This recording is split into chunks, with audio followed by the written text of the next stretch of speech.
This work, it is a collage, it is a sample of a lot of like modernist architectures.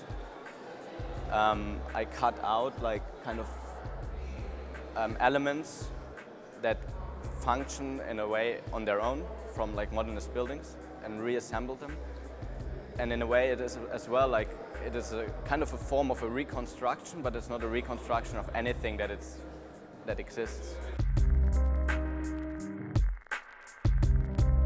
The work emerged in a way from experiences that I had on the one side in the former Yugoslavia, where there's a lot of architectural heritage built during the time of socialism, which is very much in neglect now, but which I think is like very valuable as like cultural heritage and architecture.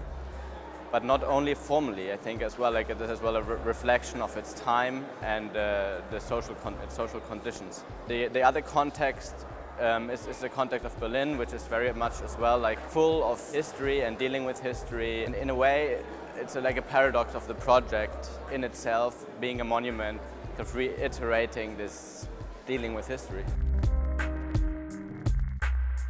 It has like playful elements, an empty building, which is a monument, it's just pure architecture, it's just representation of like an assembly of symbols. But at the same time, because it is a building, it has the potentiality of being used. It seems quite unrealizable. I really would like to be realized. What is very much fascinating about modernism is that the modernists were very much in their own time. They were like really embracing their own time, the possibilities of their own time, and like pushing the boundaries of their own present. In Berlin, we had very strong discussions in the last 10-20 years about reconstructing certain buildings in the city and about erasing certain other buildings, which of course always is kind of related to ideological struggles, like which buildings symbolize what, are important for whom. I think this is kind of like important, that there is not just a history, you know, there's a lot of different histories linked to different stratas in society, to different interests, economic interests, political interests.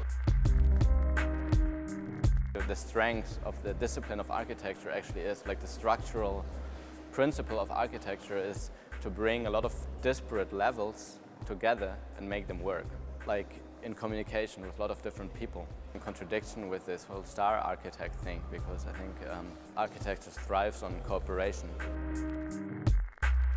Chipperfield chose this work because he read it in a way as a piece of pure architecture, and it's kind of interesting because it's like my diploma work, and in a way for me in this process of my studies I struggled a lot with the idea of being an architect, because I really resented this idea of form and formalism and architecture for architecture's sake.